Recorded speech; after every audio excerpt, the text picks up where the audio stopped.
Good morning, everyone, or good afternoon, or good evening, whichever the case may be, and welcome to this webcast entitled What Workers with Multiple Sclerosis Want Rehabilitation Professionals and Employers to Know.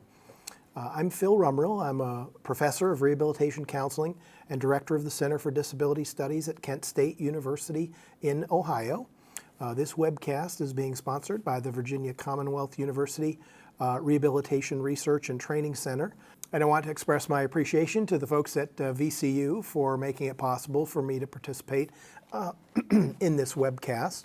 I also want to acknowledge that much of the information I'll be sharing with you today was generated in research that was funded by the National Multiple Sclerosis Society, and we appreciate their sponsorship of our research and their ongoing efforts to improve the quality of life for Americans with multiple sclerosis. Brief overview of multiple sclerosis. MS is a chronic, unpredictable, and often progressive disease of the central nervous system. We know that it's one of the most common neurological disorders in the world. It affects approximately 450,000 Americans and about 2.3 million individuals worldwide. MS is accompanied by a wide range of physiological, sensory, psychological, and cognitive symptoms, any or all of which can occur individually or in constellation with one another and without warning. So among individuals with MS, there's great variety in terms of the symptoms they experience, and even within individuals with MS, the disease process can change and they can be experiencing different symptoms at different times. That makes it a difficult disease to adjust to in various ways and has a significant impact on employment, as we'll talk about in just a moment. There have been some promising treatments that have come onto the market for multiple sclerosis to treat both the symptoms and the disease process itself, but there is presently no known cure for the disease.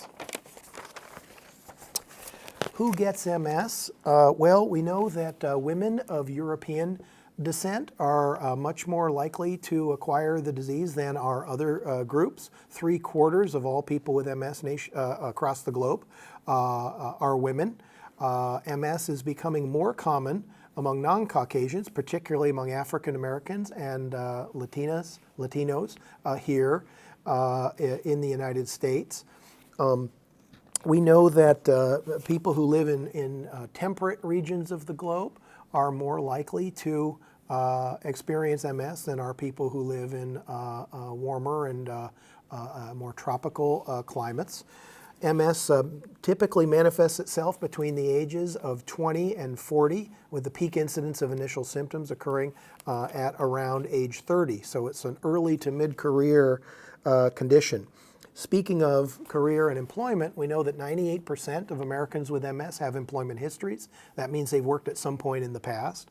82% are still working at the time of diagnosis, and yet as of 2017, only about 41% of people with MS nationwide were employed for pay. So 82% working at the time of diagnosis, that employment rate seems to drop in half by the time the disease manifests itself. We also know that only about 10% of people with MS will continue working through to age 65. So we're losing a significant number of folks from the labor force of these experienced and productive workers. So we asked people with multiple sclerosis, what is it that you would like rehabilitation professionals and employers to know about MS? And some of the things they told us are quite interesting, and I'm happy to have the opportunity to share those with you. One of the things they tell us over and over is they want people to know, they want employers and rehab professionals to know that people with MS are a well-educated and experienced group of workers. They want to point out that the symptoms of MS are predictable and may change over time. They also want to suggest, and this is borne out in research, is that multiple sclerosis usually doesn't have any effect on vocational interests. The fact is that people, whatever people liked doing prior to the onset of MS, they still like doing. So it doesn't change your interest in employment. It sometimes changes your ability, but the interests and motivations are often the same, even as people are dealing with chronic conditions such as MS. MS also does not usually affect overall intelligence, although specific cognitive impairments are a frequent part of the disease. So in certain areas like short-term memory, executive functioning, social judgments, things like that, those can be affected, but overall intellectual functioning is generally unaffected by MS. In terms of the symptoms that are most likely to cause difficulties with job performance, we find over and over that specific cognitive impairment, mobility problems, fatigue, and chronic pain are the most likely to cause difficulties with people's ability to perform their jobs, and therefore the symptoms that are most likely to be the targets of workplace accommodations. Speaking of workplace accommodations, we've found in many studies, and people with MS emphasize this point in focus groups and surveys that we've conducted over the years, that workplace accommodations for Americans with multiple sclerosis are often inexpensive and easy to implement. In fact, the majority of on-the-job accommodations that people with MS nationwide use in continuing their employment cost less than $500 to implement. By far the most common type of workplace accommodation used by people with MS are schedule modifications. So flexibility in the time you start work, the time you might end work, perhaps reducing one's hours to part-time if the person needs to attend to symptom management regimens during the day. Sometimes a rest period during the shift, so the person can regain his or her strength, again as an antidote to fatigue. We also see a number of other accommodations that people with MS fairly commonly use, including transportation, the use of assistive technology, and a growing emphasis of assistive technology is to support people with the cognitive requirements of their jobs. We also see folks with MS utilizing or requiring structural modifications, physical accessibility considerations, reassignment of certain job duties, assistance with and implementation of assistive technology. I mentioned transportation to and from work, but also on-the-job travel becomes another issue that folks with MS deal with quite a bit. Flexibility in the personal and leave policies and opportunities to continue to come back to work following a brief period of illness. These are some of the most common accommodations that people with MS use. And I mention all of these are really in a job retention context because job retention seems to be a more prominent focus of employment interventions for people with MS than job acquisition.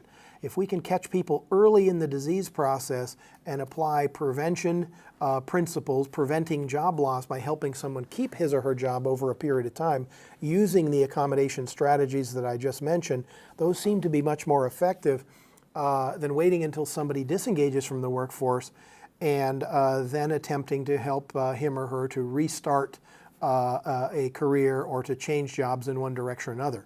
Remember also my previous point about people with MS usually wanting to continue in the same line of work that they did prior to onset of the injury. So earlier intervention is key, and job retention rather than job acquisition seems to be the focus of most targeted employment interventions for folks with MS.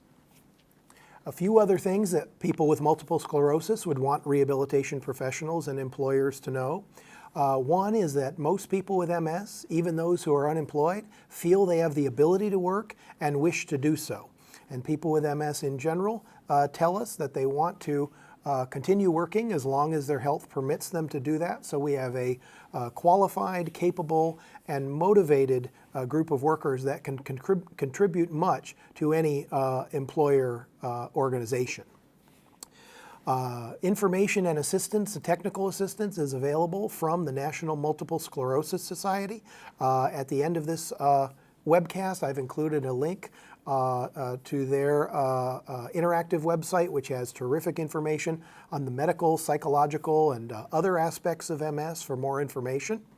I've also included a link to the Job Accommodation Network, a wonderful resource regarding on-the-job supports for people with disabilities and the legal protections that Americans with disabilities enjoy in the workplace. So encourage you to visit those resources for more information. Finally, people with MS want to tell rehabilitation professionals and employers that they are their own best experts about the condition, how it affects them, and perhaps just as importantly, how it does not. They keep telling us over and over, if you want to know something about MS, just ask us. And I think that's a very important way to conclude my remarks here today, is that we've got a very valuable resource that exists among people with MS.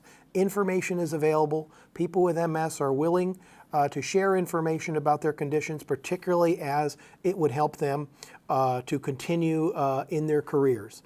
Resources and supports available. I mentioned the National MS Society. I also mentioned the Job Accommodation Network. I've made a link to a couple of articles that we've done over the years and would encourage readers to look at those resources. I've also included my email address at the end of the presentation here. So if anybody would like to talk further about it, I'd be happy to do that off air. Thank you all for your time and attention.